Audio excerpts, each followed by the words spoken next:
Hi everybody, welcome to Planet Einstein. I'm here today with our guest Mark Norenberg, who's with Air Comfort, and we are in the lab at Sullivan School of Technology and Design. And Mark is going to talk with you in this video about some of the questions that people have in dealing with their air conditioning and heat, particularly this time of year, heat. But when it's 100 this summer, you'll be thinking about air conditioning.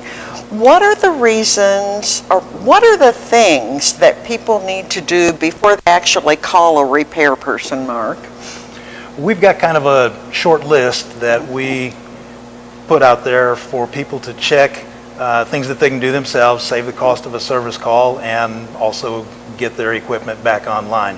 The first thing we encourage people to do is to check the switch on the side of the furnace. And this is just like a light switch in the house, and it can be turned on or off. If that switch accidentally got bumped by somebody, or maybe some other way that it got tripped, everything is going to be shut down and you won't have any heat or air conditioning. I didn't even know there was one there. Okay, what's the next thing they need to do? The next thing is also electrical related, and some people have their filter inside the furnace, and so it requires the removal of the doors of the furnace to be able to change the filter.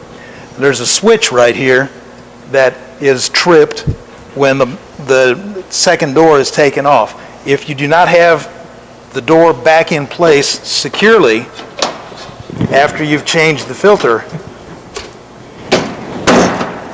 the furnace won't come back on. The switch When all will be else off. fails, you bang it. Well, we just bump it a little bit to get it to walk down in place. Okay. All right.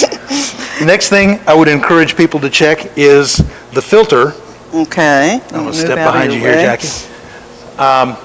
And you may not be able to see this, but on the side of the furnace, most furnaces have got their filter outside the furnace. And if that filter is dirty, it'll minimize the amount of airflow that's going through the furnace. And so that will cause safeties inside the furnace to trip and the furnace shut down.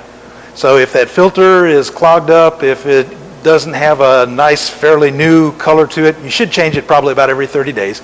If it doesn't look good, that could be the problem. And if you find a filter that's plugged up, remove the filter, replace it with the new one, turn the switch off, count to 10, turn the switch back on, and it should reboot your furnace.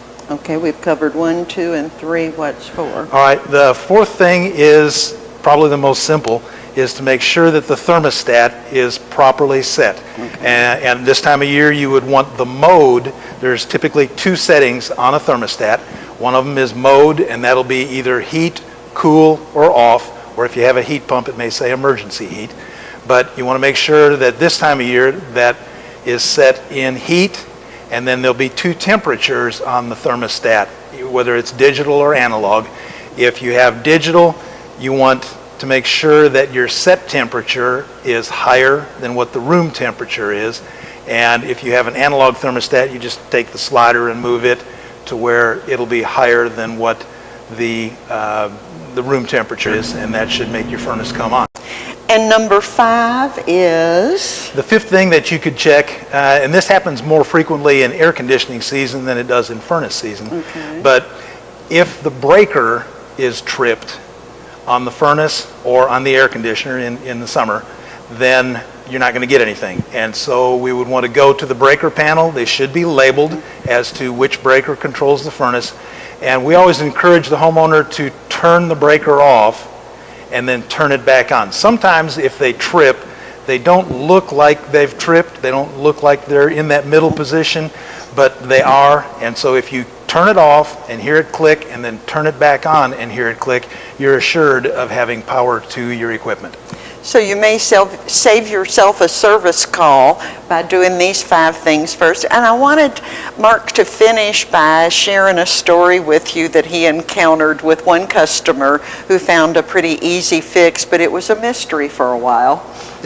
We got a call, and it was during cooling season, and went out and found that the switch on the side of the furnace was in the off position. The furnace was located in the laundry room, And so, we explained to the homeowner what had happened and turned the switch back on, went through the rest of the system, checked it out to make sure everything else was operating properly, and it was. And so, they were very happy that it didn't cost much anything other than the diagnostic to come out and get back in shape.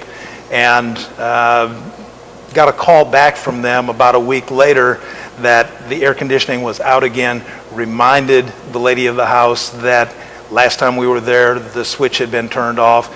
She went and checked that, found out that her son was trying to follow her instructions by turning out the lights in the room behind him when he left the room, and he had turned out that switch as well as the light switch. So she had her problem in-house.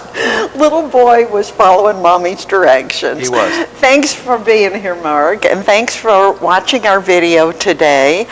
You can get in touch with Mark and Air Comfort at their website at aircomfortofky.com.